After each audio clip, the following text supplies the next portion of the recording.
سڵاوتان لێبێت ئەم جارە لە بەرنامەی چ باسە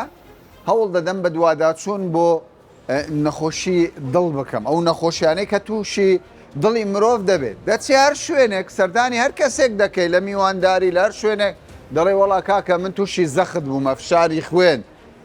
نەخۆشی دڵم هەیە یەک دەڵێ وەڵا من حەبی زەخت دەخۆم یەک دەڵێ وەڵا بەردەوام دەبی سەردان بکەم یەک دەڵێ وەڵا من قەستەرە دەکەم یعنی ڕێژەی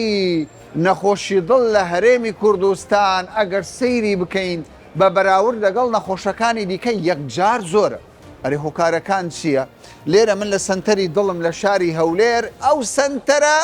لۆ دەچی زۆری لەسرە خەڵکێکی زۆر سەردانی ئەو نەخۆشخانەیە دەکات لێرە دەمەوێ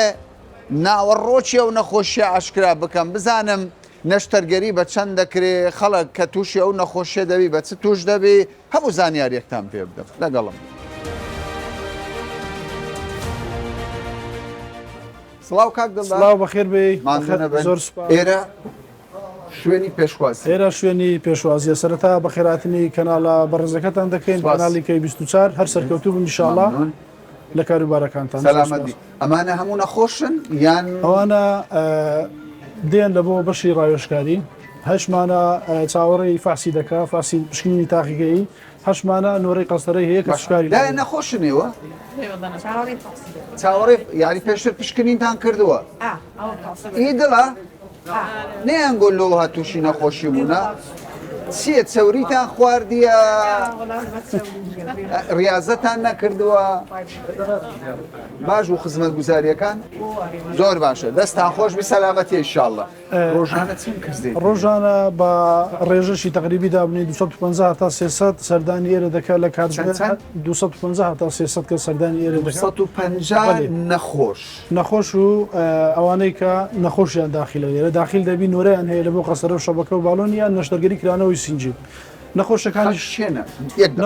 زۆر پەلە نەکەین 250 بۆ 300 خەڵکی شوێنەکەن ئەو هەموو هەولێر هەمووی خەڵکی هەولێر نیە نەخێر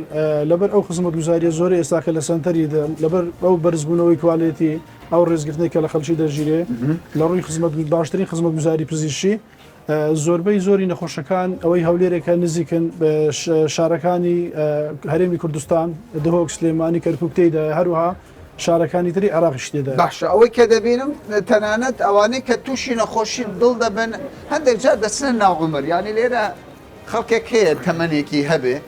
بەڵام لەگەڵ ئەوەشدا زۆر جار گەنجیش تووشی نەخۆشی دڵ دەبن وانە خۆ ئیشاڵە تۆ نەخۆشنی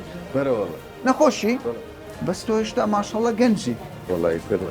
بەگژۆری تەمەن نییە تەمەن نییە چ خێرتە وەڵام من شەبەکە باڵغم کرد باشە جگەرەیە بەتاکی ینی خۆش تۆ کارەکە دەزان چیان کردی لێرە چیان بۆ کردی وەڵام من ئێستا پازە شەولەوە پێش کردم ئێستا لێرە بەڵێ کوێ ئەهلی چوومە ئەهلی ئێران دە پێم بڵێ تۆ فەرقەم پێ بڵێ ئەهلی لەگەڵ ئێرە جیاوازەکەی ئێرە ماڵی فەقیرە سنتەری دڵی هەولێر کاک دڵدار سنتەرەکەتان 24 کاتژمێریە سنتەرەکەمان 24 کاتژمێریە بگومان پێناسەی نەخۆشخانەشی حکومیە فول حکومی تەنها خۆبژێویە بە شێوازی 24 کاتژمێری بە هەبوونی پێشکەوتوترین ئامێر بە هەبوونی پزیشکی پسپۆر بەردەوام ڕۆژانە عەفدە پزیشک لەناو نەخۆشخانەی پسپۆر مەوجودە ڕۆژانە بەڵێ وەکو لە شەو 5 پزیشکی پسپۆڕی ئیخسایی لێرە ئێشتگرن دەمێنێنەوە باش یعنی شەویش نەشتەرگەری بۆ دەکرێت بە ڕۆژ چۆن دەیبینی بە شەوی ژەو هەیە ڕۆژانی پشوش لۆمە ڕۆژی ئاساییە لەو پشوەی سەری ساڵ کە لە 25 تا 2 مانگ ڕاگەیەندرا تەنها ئەمەیەشی چار یەکی 2024 پشومان بووە لە پشوش لێرە بووینە ڕۆژانە نەمانویستێ نەخۆش کە نۆرەیان لۆدانرایە نۆرەکەیان بڕوە زۆر باشە بابەشەکان بەسەر بکەینەوە فەرموو با بچینی ناو نەخۆشخانە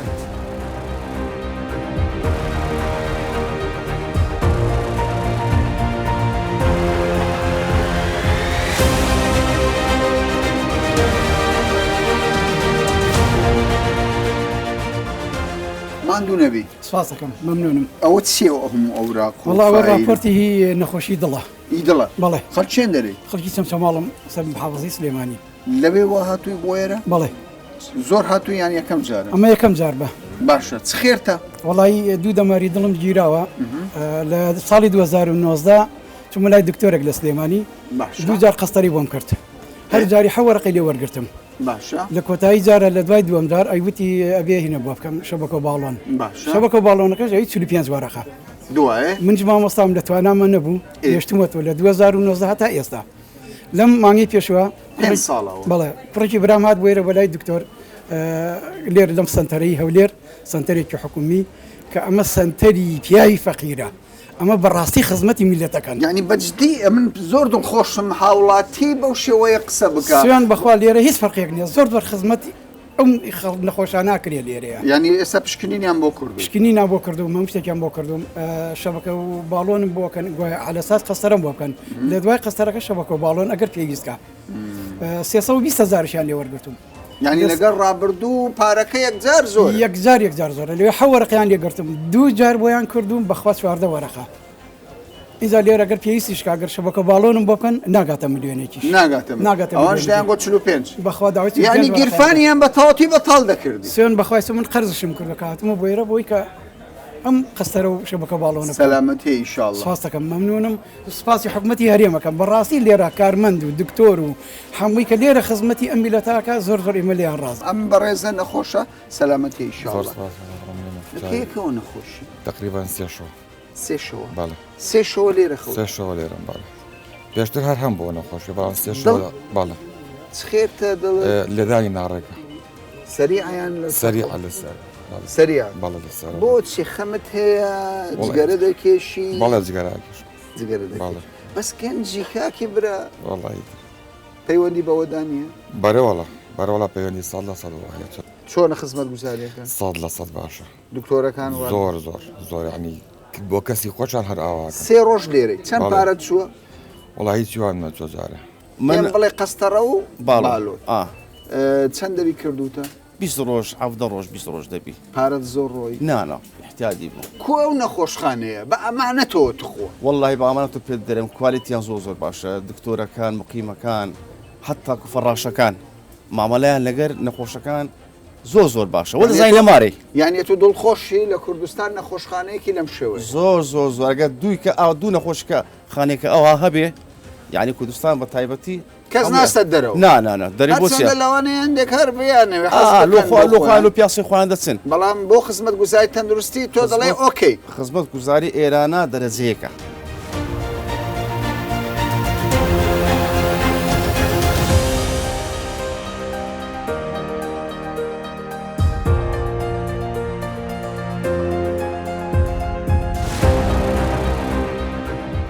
دەمەوێت هەموو هاوڵاتیانی هەرێمی کوردستان ئاگادار بن هەر کەسێک ئیشاڵە کەس تووشی نەخۆشی دڵ نابێت بەڵام ئەگەر خوا نەخواستە تووشی نەخۆشی دڵ بوو یعنی ئاگادار بن وەرنە سنتەری دڵ ئەوەی پارەی زۆرە عیلاقەم نیە دەچێتە هەلی دەچێتە تورکیا دەچێتە ئەوروپا ئەمریکا چارەسەر دەکات بەڵام لە کوردستان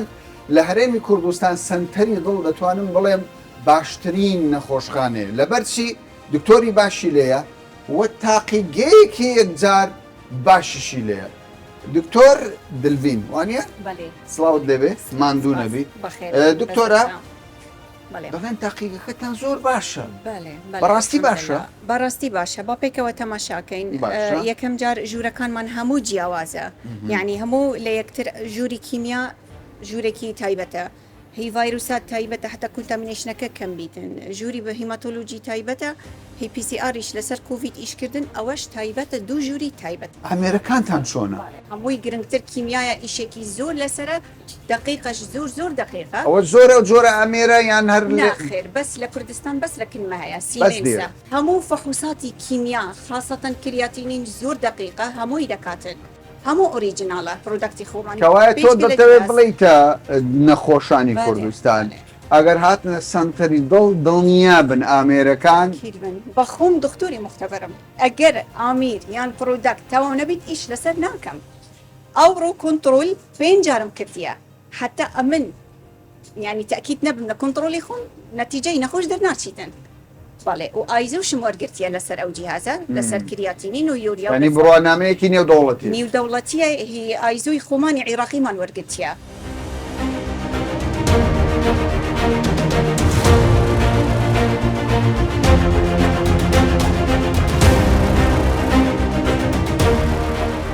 سلامتي ان شاء الله. الله يسلمك يرحم هو والديك. عربي تو؟ اي عربي. سويت قسطره؟ لا، عملية فتح صدر. فتح الصدر؟ اي فتح صدر. هسه طلعت؟ هسه طلعت. باشا، وين اهلك؟ هذه بعاج. بعاج. اي بعاج. قريب من الموصل مو؟ اي قريب من الموصل. تمام. اما هاولاتك هر استل نشترجري درسوا ضل فتح صدرم كردوا خلقي بعاجه خلقي نينوا كواي خلقي كي زور لدروي هولي رجدي دتشنا لاي دكتوره كان بزانين او نخوشيت سيوا مخلشي كردستان وعراق توشي بوا نخوشي ضل برز بنو فشاري خوين زخت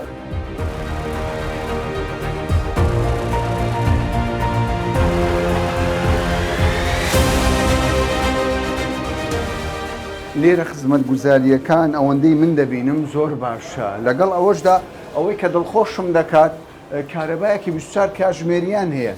لەسەرەوە تاقی شەمسیاندانەوە بە تشکی خۆر کارەبا بەرهەمدێنن ئەمە شتێکی زۆر باشە حەزم کرد بەرچاوڕوونی بدەم بە بینەران هەر موەسسەسەیەکی دەوڵەت پێویستە کارەبای خۆی هەبێت.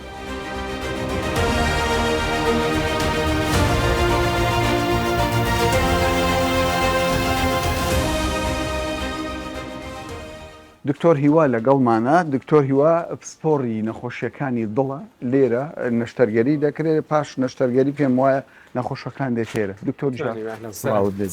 هیوادارم هەمیشە تا بن ئێرە پاش نەشتەرگەریە بەڵێ ئێرە چاودێری چڕە پاش نەشتەرگەری دڵ ئەوانەیە کە نەشتەرگەریان بۆ دەکرێت لە هۆلی نەشتەرگەری دێنە دەرێ نەخۆشەکانی کە نەخۆشی دڵی گەوران دەکرێت بەم شێوە دەبێت ئەوانش منداڵانن عملیاتی زگماتکان دەکرێت ئەوانش ئەو بێتانەش هیوانە زۆر باشە ئینشاڵڵا دووربین لە نەخۆشی ئەرێ دکتۆر تۆ پێم بڵێ ئەو خۆم خەڵکە چی تووشی نەخۆشی دەڵێت لایفستایلی خەڵک جۆری خۆراک وای لێ کردووە هەتا ئێستاش ئەو جەنەرێشنە لە ئەوروپاش زیادی کردێ کە لایفستایل کەم بووە باشە جۆری خۆراک خراپ بووە بەڕاستی لایفستایل دەزانێت چێ بەڕێزانێت یعنی شێوازی ژیانتان و خۆراکتانە ئەو خۆراکەی دەخۆن چۆن دەژین وەرزش دەکەن یاخود ناکەن وانێ دکتۆر یعنی ئەمە گرفتمان هەیە زۆر دەخۆین وزار سەرف ناکەین و جوولەمانە باش ئەی جگارە سترێسقی ئەوانە تەسی جگەرە بە دەرەجەیەک دێ سترێس و کەوتم ینی جوڵەی کەم و جۆری خۆراک ئەمانە بە دەرەجە دوو بە دەرەجە سێدن ئەوانە هەموو پێکەوە وی لێ کردووەکەوە نەخۆشیێکی گەڵک زۆر لە هەموو جیهانەیە بە تایبەتی ئێستا لە کوردستان ینی ئەو نەشەرگەرانی کە دەیکەین ژمارەیەکی گەلک زۆرە زۆر بووە گەلک زۆر زیادی 6 تا 8 نەشتەرگەری ڕۆژانە تا 8 لەم سنتەرە هەندێک جاردا تا 12 نەشتەرگەری ئەگەر حالەتی کتوپڕشمانەبی دەگاتە 12 نەشتەرگەری دڵ لە یەک ڕۆژدا هەمووی بە تەمەنە یان گەجشمانە دشمان لەگەڵا لەبەرەوەی دەڵێن جۆری خواردن و لایفستایلمان خراپە باشە تۆ بۆ خۆت وەرزش دەکەی دکتۆر وڵی پێدەچی دکتۆر کرشم دانەنا کرش تەسیر دەکە طبعا شەکرا کەرش واتە شەکرەی دروست دەکە شەکرەش دەبێتەوەی بۆ خۆ پارێزی وەرزش جوڵە دوورکەینەوە لە جگەرە دوورکەینەوە لە خواردنی ناتەندروست ئەو بەو شێوازانە بە هەموو شتێک و تاوان سترێس ئەگەر پێمان بکرێت لە سترێس دوورکەوینەوە شەکرا ئەوانە هەموو دەبێتە هۆی تەسکبوون و ڕقبوونی دەمارێت.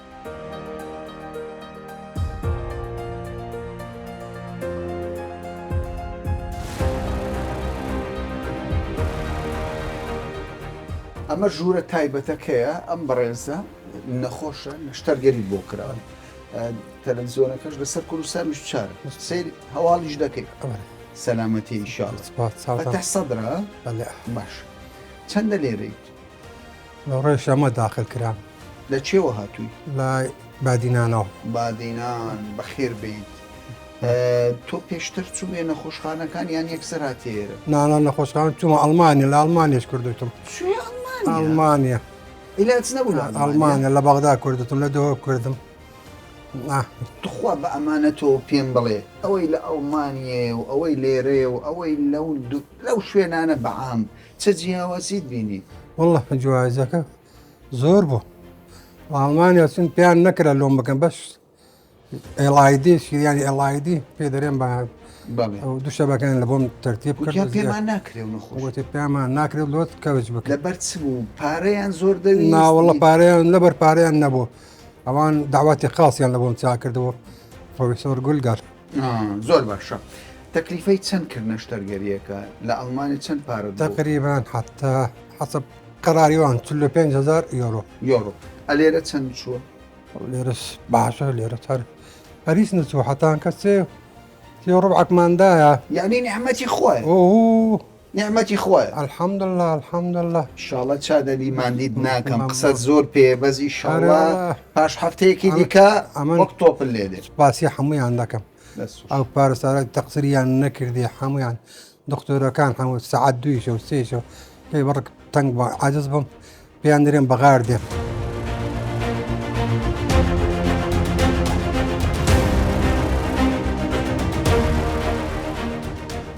ئەم نەخۆشخانەیە وەکو بەشێک لە نەخۆشەکان باسییان لێوە دەکرد دەیانگوت ماڵی فەقیرە هەر کەسێک کە نەشتەرگەری بۆ دەکرێت فتح سەدر بە تایبەتی ئەو ژوورانەی کە ئێستا دەبینن لەم نەخۆشخانەی هەر یەکە نەخۆشەکەی تێدایە لە نەخۆشخانە ئەهلیەکان شەوەک 2 شەو 3 شەو تا 4 شەو 5 شەو دەمینێنەوە تەکلیفەی یەک نەشتەرگەری لە نەخۆشخانەکان ئێستا بەڕێوەبەری نەخۆشخانە ئەهلیەکان باش گیان لەمنە دەفتەرێک یان زیاتری دەچێت ینی $10,000 $11,000 بەڵام لێرە چۆنە بۆ دەڵێن ماڵی فەقیرە کاک مەهدی بەڕێوەبەری کاتژێڕی سڵاو لێبێ کاک مەهدی ئەوە هەموو ئێستا نەخۆشی تێدا بەڵێ ئەو ژوورانەی کە ئێستا ئێمە دەیبینین نەخۆشی تێدایە بەڵێ نەخۆشەکی زۆرمان هەیە و هەموو ژوورەکان نەخۆشی تێدایە ئەو نەخۆشانەی کە دێن بۆ نەشتەرگەری دوای نەشتەگەری شەوێک لە چاودێری چڕ دەمینێنەوە و دوای ئەوە دێن 4 تا 5 ڕۆژ لێرە دەمێنێنەوە و دەگەڕێنەوە ماڵەوە بە تەندروستی باش. دکتۆر لە چاودێریان دەکات بەڵێ چاودێرانە دکتۆر چاودێریان دەکاتن و سەردانیان دەکات پەرستارەکان سەردان بە بەردەوامی لێرە 24 کاتژمێر شەو ڕۆژ لێرانە و پزیشکیش هەموو ڕۆژ چاودێری نەخۆشەکان ئێمە لەو بەرا 22 ژوورمان هەیە بەڵێ ماشەڵڵە باچینە ژوورەوە بۆ نەشتەرگەری سەردانێکیان بەڕێزەکەی ماندوو نەبێت سەلامەتیە یاخۆ باشون نەخۆشەکەتان خەوتووە نەشتەرگەری بۆ کراوە باش فتح سەدر چەند دەبی لێرێ شەمبی مەداخل کردبوو دوشەمبێ عملی کردبوو ئەو ڕۆ چارشەم دێژی بنعاشە بۆ ئەبرۆی نابێت سەلامەتیە ئیشاڵڵ شەڕازێ ئەوە ژوورەکەیە بەڵێ چەند پارەت چووە خودێ پارە هشتا تەکلیفە بالضبط بەم 3 ملیۆن ڕۆبعیکە 3 ملیۆن ڕۆ لە ئەهلی بە چەندیان پێوە وەڵا بە ئەهلی مەپرسیار ناکرد بەس زۆر خەلک بەحسیبێرەت کرد لە دوهۆک ڕاهات لە دەوکڕاتە مرتاحی لێرە زۆر بەدڵتە زۆر ئینشاءڵڵا خودداش فایدەدا و سەلامت باشە بەردەوام نەشتەرگەری دەکرێت بەڵێ بە بەردەوامی نەشتەرگەریمان هەیە ئێستا ڕێژەی نەشتەرگەریەکان زۆر زیاتر بووە لە پێش بەڵێ زۆر زیاتر بووە لە پێشووتر لەبەرەوەی ڕێژەیەکی یەکجار زۆر لە شارەکانی خواروی عێراق دێن بۆ ئێرە بۆ سنتەری دڵی هەولێر ئەی لە بەغدا نەخۆشخانە هەیە ئەوەی ئێمە کە لە گوێبیست دەبین لە نەخۆشەکان ئەوەیە کە لە نەخۆشخانەکانیان مەوادی پێویستیان نییە و لە شارەکانی لێرە هەموو مەوادێک هەیە هەموو مەوادێک هەیە بگرە لەوەی لە بای ساڵێک مەواد هەیە لە سنتەری دڵ ینی دابین کراوە هەر نەخۆشێک لێرکانە هەر شتێکی پێویست بێت لێرە بەردەست بە باشترین کوالێتی مەوادەکان بەردەستە بەڵێ مەوادی دڵ کولفەکەی گرانە بەڵام ئێمە توانیمانە هەموو پێداویستە پزیشکەکان دابین بکەین هەم بۆ نەشتەرگەری و هەم بۆ پەستەڕە و شەبەکە باڵۆن و بۆ هەموو پێداویست ئەوە کاک مەهدیە کارژێڕی ئەو نەخۆشخانەیە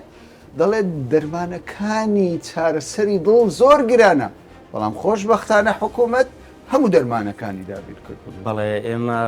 هەم لەسەر ئەو ڕەپارەی کە لە نەخۆش وەردەگیرێتن هەموو خزمەت گوزاری و هەموو پێدابین دەبی بڵێ هەمووی بەس پێم بڵێ ئەی بەغدا هیچ دەرمان دەنێرێ نەخێر ئێستاکە هیچ دەرمان و پێداویستێک پزیشکی لە بەغداوە لە بۆ سنتەری دڵ و ئەو شوێنە ئەمە وەرمان نەگرتانی نەهاتووە نازان بەڵێ دەیدەن بە سنتەرەکانی خواروی عێراق بەڵام نایدێن بۆ هەرمی کوردستان.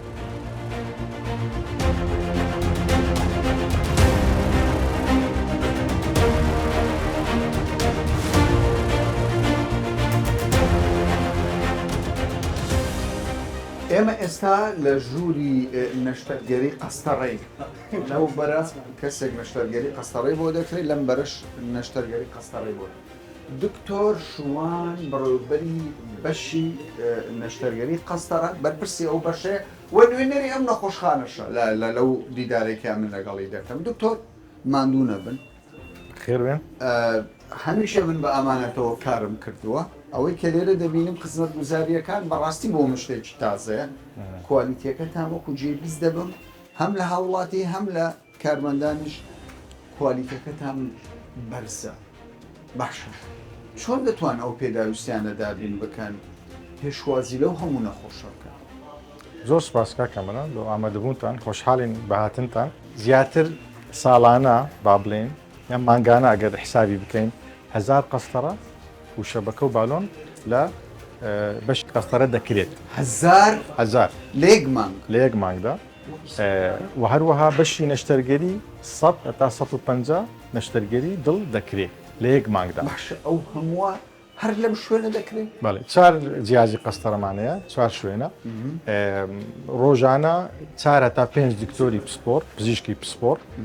ئیش دەکەن لێرانە لە ساعت هەشتی بەیانی جاری هەتا 5-6 ئێوارە کار دەکەن باش هەموو خەڵکی هەرێمی کوردستان خەڵکی هەرێمی کوردستان بە گوێرەی داتای ساڵی 2023 لە 141 ئەو نەخۆشانەی کە سەردانی سنتەری دڵ لە هەولێر دەکەن خەڵکی دەرەوەی هەرێمی کوردستان لە مووسڵ دێ لە بەغداد دێ حکومەتی بەغدا هیچ هاوکاریتان دەکات کیمادیای عێراق لە مێژە 4 ساڵ زیاترە هیچ ماوەدە چیلۆمەنە ناردووە بەروە 2 ساڵیشە ئەمە توانیتمان لە 100 ئاعتیماد لەسەر ئەو داهاتەی سنتەری دڵ بکەین بۆ ئەوەی خۆمان بەڕێوە بین بە شێوەیەک کە باشترین کوالیتی دەرمان شەبەکە مەوادی عملیات جیهازەکان دابین بکرێت دکتۆری باشش ئەوە دکتۆری کوردستان دەتوان بڵێم دکتۆری عێراق و کوردستان لە هەموو دنیا ئەوانەی کە لە ئوسترالیانە ئەوانەی کە لە ئەڵمانیانە ئەوانەی کە لە بەریتانیانە دەزانن دکتۆری عێراق سمعی زۆر باشە کەوایە دکتۆر شوان تۆ دەڵێیتە کەسی هاوڵاتی خۆمان کاکی برا زۆر دڵت خۆش نەبێت بە نەخۆشخانەکانی ئەهلی و نەخۆشخانەی دەرەوەی وڵات تۆ دەتوانی بیتە سنتەری دڵ ئەگەر خوا نەخواستە نەخۆشی دڵ کاکەمان شتێ پێت بڵێم یعنی نەخۆشمان هەیە لۆ قەستەڕەی دێتەوە کوردستان بە ناو بەداتا دەتوانین پێ دڵێن دوایەگە حەز لێ بوو لە کەنەدای لە ئەڵمانیای لە بەریتانیای لە ئەمریکای هاتینە لێرە ئەمەلیاتەکەی کردە قەستەرەکەی کردەوە پاشان گەڕایتەوە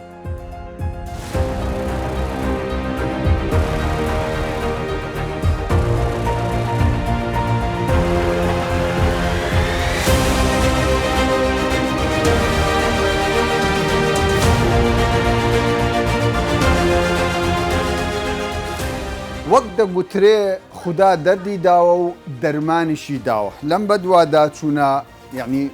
بۆم دەردەکەوێت کە جێگای خۆشببختی خەڵکی کوردستانە خاوەن سنتەرێک نەخۆشخانەیەکی لەم شێوەی دڵە